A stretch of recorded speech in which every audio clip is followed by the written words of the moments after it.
গণতন্ত্রের অসুস্থতা সারাতে হয় আরও বেশি গণতন্ত্র দিয়ে।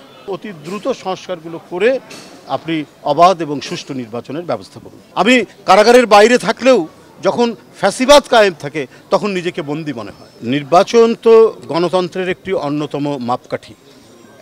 সেই নির্বাচন যেটা থেকে এদেশের জনগণ প্রায় 15-16 বছর বঞ্চিত ছিল, সেটা হলো অবাধ সুষ্ঠু নির্বাচন।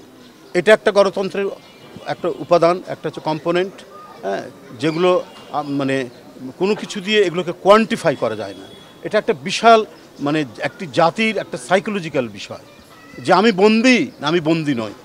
আমি কারাগারের বাইরে থাকলেও যখন ফ্যাসিবাদ কায়েম থাকে তখন নিজেকে বন্দী মনে হয়। সেই জন্য এটা গুনে গুনে ক্যালকুলেশন করে এটা করা যায় না, এটাকে কোয়ান্টিফাই করা যায় না। এটা একটা বিশাল বিপ্লবের মধ্যে দিয়েই সেটা অর্জিত হয়। কিন্তু আমাদের গণতন্ত্রকে পূর্ণাঙ্গ করার জন্য যে অবাধ সুষ্ঠু নির্বাচন, আইনের শাসন, সংবাদপত্রের স্বাধীনতা এবং বিচার বিভাগের স্বাধীনতা যে নিশ্চিত করা, সেটা আমাদেরকে দেখতে হবে। সেটা যে এটা কিভাবে পরিপূর্ণ হচ্ছে, কিভাবে অন্তর্বর্তী সরকার তাদের সংস্কারের মাধ্যমে এই কাজগুলো করবেন, যে প্রতিশ্রুতিগুলো দিয়েছেন সেটা কিভাবে হয় এটা জনগণ দেখবে এবং অতি দ্রুত। আর আরেকটা ব্যাপার হচ্ছে যে গণতন্ত্রের যদি অসুস্থতা থাকে, আমরা কিছু দেখতে পাচ্ছি, কিছু মানে সরকারের পক্ষের অনেক ব্যক্তিবর্গের কিছু বক্তব্য আমরা পাচ্ছি যে রাজনীতির নতুন পরিসর করা যায়, মানে পরিসর তৈরি করতে হবে বা জনগণ এরকম চায়। তা আমাদের কথা হলো, একজন মনীষীর একটি কথা আছে, গণতন্ত্রের অসুস্থতা সারাতে হয় আরও বেশি গণতন্ত্র দিয়ে।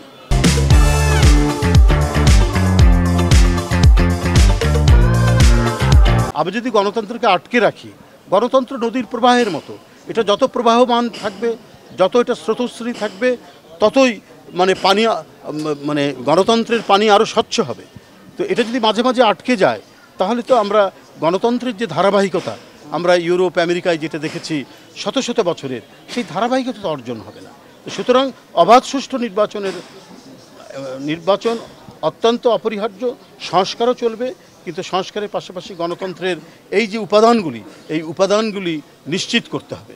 সেটা হলো একটি নির্বাচনের মাধ্যমে, এবং যে সুপারিশগুলো তাদের থাকবে, অন্যান্য গণতন্ত্রের আইনের শাসন কেমন হয়, তারপরে বিচার বিভাগের স্বাধীনতা করলে কেমন হয়, সেই জিনিসগুলো মানে যারা নতুন সরকারে আসবে তারা সর্বোচ্চ ভালো মনে করলে তারা সেটা গ্রহণ করে প্রয়োজনীয় যে আইন সংশোধন করা দরকার সেই কাজটা তো করবে, পার্লামেন্ট করবে।